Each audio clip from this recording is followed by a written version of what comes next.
안녕하십니까.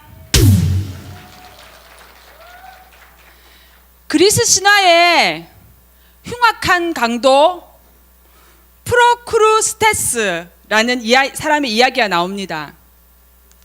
프로크루스테스는 지나가는 행인들을 납치해서요, 자기 집에 있는 철침대에 눕혀요. 눕혀서 그 행인이 침대보다 크면 큰 만큼 잘라버리고요, 침대보다 작으면 그 침대 크기에 맞춰서 사지를 늘려서 찢어서 죽이는 악행을 저지른 신화에 나오는 흉악한 강도입니다. 그런데 제가 왜 지금 흉악한 강도 얘기를 하고 철침대 얘기를 한 줄 아십니까? 대한민국 이 정권이 하는 행태를 보면 흉악한 강도 같습니다.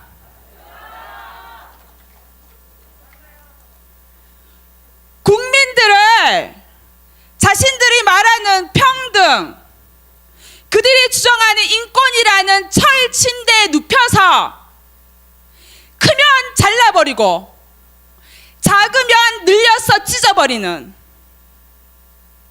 그러한 독단과 행포를 지금 저지르고 있습니다. 그렇지 않습니까? 특별히 이 정권이 우리 아이들, 가정과 교회를 성평등 정책이라는 철침대에 눕혀서 자기들의 기준의 입맛에 맞게 크면 잘라버리고 작으면 늘려서 찢어버리고 있습니다. 저 PPT 좀 부탁드립니다. 제가 준비한 PPT를 한번 보시겠습니다.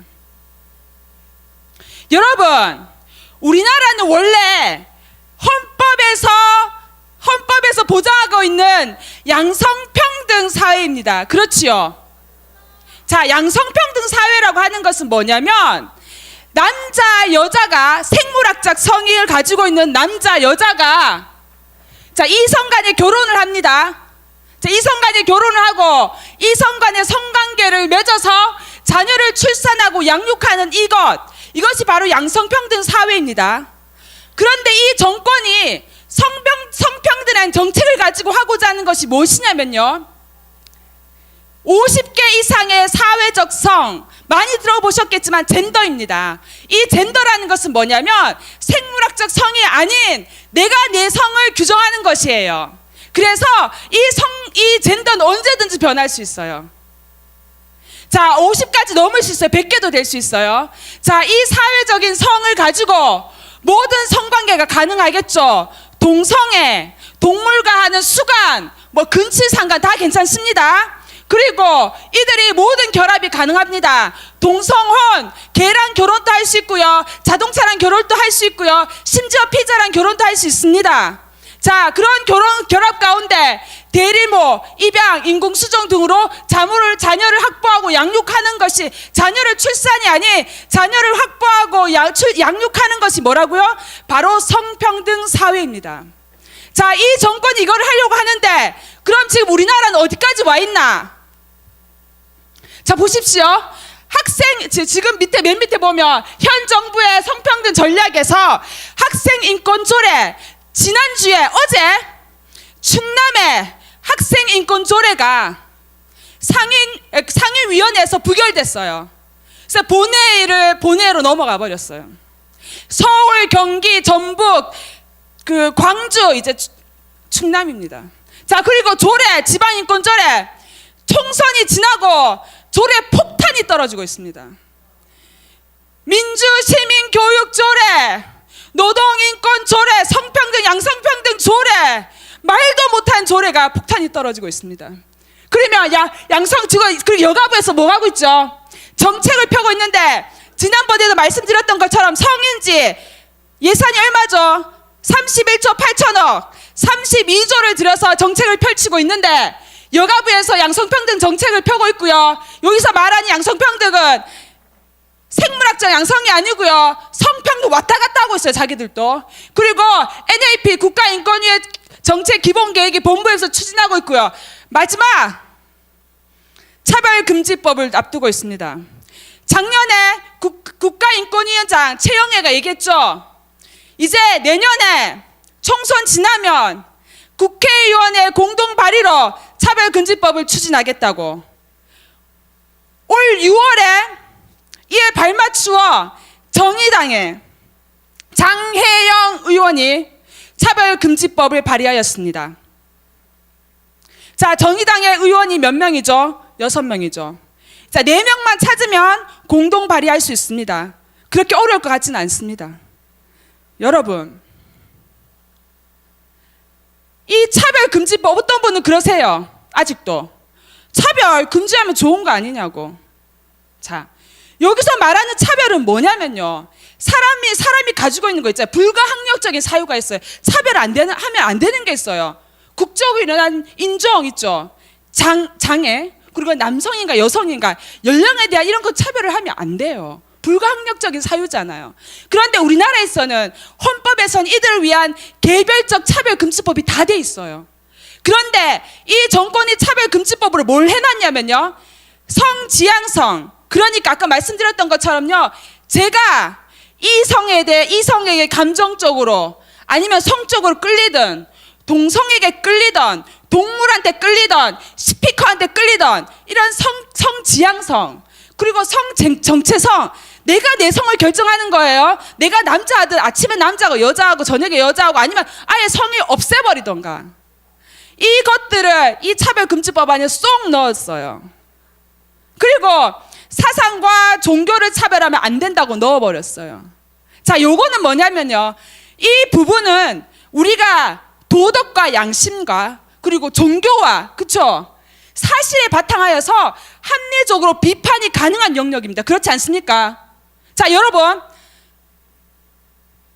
내 자식이 결혼한다는데 개를 데리고 왔어요. 여러분 뭐라고 말씀하시겠어요? 난리 나죠. 안 된다. 합리적 비판이 가능한 것입니다. 그렇죠? 그런데 이 차별금지법이 통과되면 못합니다. 동성애하면 에이즈 걸린다. 자, 징역 30년 내 혹은 벌금형입니다. 자, 그러면 이렇게 얘기하시죠. 어떤 목사님들 그렇게 말씀하시더라고요. 그럼 동성애 얘기 안 하면 되겠네. 아닙니다. 여러분, 창세기 1장 27절 뭐가 나옵니까? 하나님의 형상대로 남자와 여자를 창조하셨다 나와요. 그런데 이 차별금지법이 통과되면 남자와 여자를 창조했다는 걸 말할 수 있을까요? 여러분, 차별금지법 있잖아요. 그러면은 차별받는 사람의 그 범위가 어떨 때 차별의 어떤 범위가 있잖아요. 이거예요. 신체적으로 차별을 받았다거나 아니면 중요한 건 이거예요. 정서적으로. 예를 들면 이거예요. 수치감 느꼈다. 나 모욕감 느꼈다. 두려움 느꼈다. 괴롭힘을 느꼈다. 이러면은 신고하면 끝이에요. 이게 굉장히 주관적이지 않으세요? 그 기준이? 자, 그러면 차별금지법, 말도 안 되는 합리적인 차별마저 입을 막아버린 이 차별금지법이 통과되면 어떻게 되는지 이 PPT로 보여드리겠습니다. 자, 왼쪽에 그림 보이시죠? 이상하죠? 남자가 임신을 했네요. 자, 사실은 이 사람은 남자인데 여자로 성전환했어요. 자, 키 큰 여자분 보이시죠? 이분은 원래 남자인데 여자로 성전환했어요. 결혼해서 남자가 임신을 했습니다. 자, 옆에 보이시죠? 한 남자와 두 아내가 있습니다. 자, 두 아내가 동시에 출산을 하였습니다. 다음 PPT요. 한 남자와, 자, 누구와 결혼하죠? 왼쪽에 개와 결혼하네요. 자, 오른쪽에 잘 아신 것처럼, 예, 우리나라입니다. 예, 영화 감독이시죠. 결혼, 합법적이지 않지만 결혼했습니다. 그 다음 PPT 부탁드립니다. 자, 이분은 2016년 미국에 있는 학부모입니다. 학교에서 학부모의 동의를, 부모의 동의를 받지 않고 자녀를 성전환 처치를 했습니다. 어떻게 될까요? 그러면은 내 자녀가 왔는데 여자인데 남자로 성전환 처치 시술을 받았어요. 그 부모는 어떻게 했어요? 이거는 부모 권리에 대한 침해다라고 소송을 했겠죠. 이분도 했어요. 근데 법원에서 어떤 판결 내린 줄 아세요? 학교가 정당하다고 판결이 내려졌어요. 여러분, 차별금지법이 통과되면 제가 말씀드렸죠. 차별금지법은 성평등 사회를 이루기 위한, 왜 성평등 사회를 이룬 줄 아세요?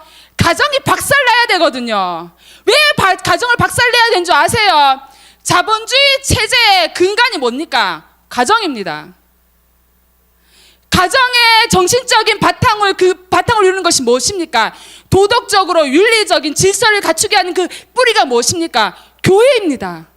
그러면은 자본주의 체제를 붕괴시키기 위해서 가정을 무너뜨리고 교회를 해체하는 것이 이 정권의 성평등 전략으로 위한 목적입니다. 다음 PPT 부탁드립니다. 전도 못해요. 왜냐하면 전도하다가 미국에서는 두 할머니가 전도하다가 체포됐어요. 왜요? 듣던 사람이 나 불쾌하다, 괴롭다 이러면 신고하면 끝이에요. 자, 옆에 보시는 동성애 잘못됐다 설교하면 체포예요. 여러분, 단지 동성애에 대한 얘기가 아니고 차별금지법은요, 하나님에 대해 대적하는 법이에요. 여러분, 하나님께서 남자와 여자를 창조하시고 가정을 이루셨잖아요. 가정은 교회를 이해하는 키예요. 가정은 천국을 이해하는 비밀입니다. 근데 이거를 무너뜨리고 했다는 뭐겠어요? 이 정권은 바로 교회를 해체하겠다는 것입니다. 예, 다음 PPT 부탁드립니다. 여러분, 그러면 이렇게 얘기합니다. 안 된다. 거대 여당이 180석 넘게 차지하고 있기 때문에 이건 통과된다. 가만히 계시겠어요? 우리는 하나님 편에 서야 합니다. 한국 교회, 한국 성도들이요, 교회를 수호하기 위해서 목소리를 낼 수 있을 때 목소리를 내야 합니다. 전국에 계시는 애국 성도, 애국 국민 여러분, 가정을 지키기 위해서 일어나야 합니다. 여러분, 한 가지 방법이 있습니다. 여러분, 위에 보시다시피 나쁜 차별금지법 반대 서명을 지금 받고 있습니다. 자, 네이버 어디 들어가도 괜찮아요. 이걸 치시면 그 다음 PPT 부탁드립니다. 나쁜 차별금지법 반대 서명을 치시면 이게 나옵니다. 온라인 서명 꼭 부탁드립니다. 그래서 이 서명을 저희가 모아서 각 지역의 국회의원들한테 보낼 것입니다. 우리 국민들의 의견이 이러니 제발 막아달라고, 반대해달라고 우리가 소리쳐야 합니다. 여러분, 마무리하겠습니다. 영국에서 2010년에 평등법이라는 이름으로 차별금지법이 통과되었고 2014년에 동성혼이 합법화되었습니다. 2015년 안드레아 윌리엄스라는 변호사가 우리나라에 왔어요. 우리나라한테 호소하기 왔어요. 차별금지법 막아주십시오. 그분이 하신 딱 한마디가 있어요. 인터뷰하신 분이 이렇게 물었어요. 차별금지법이 통과되어 영국은 어떠냐? 그분이 하신 첫 마디. 모든 것이 법 제정으로 끝납니다. 여러분, 이건 민식이법이 아니에요. 이것은 차별금지법이라는 것은 가정을 무너뜨리는 것입니다. 여러분 아시죠? 가정이 한번 무너지면, 아까 뭐 다양한 가정의 형태가 구성이 되어버리면 법을 손댈 수가 없습니다. 여러분, 목소리 냅시다. 가만히 있지 마시고요, 반대 서명을 통해서 우리 국민들과 이 교회의 목소리를 내십시다. 여러분, 참여해 주실 것이죠? 감사합니다.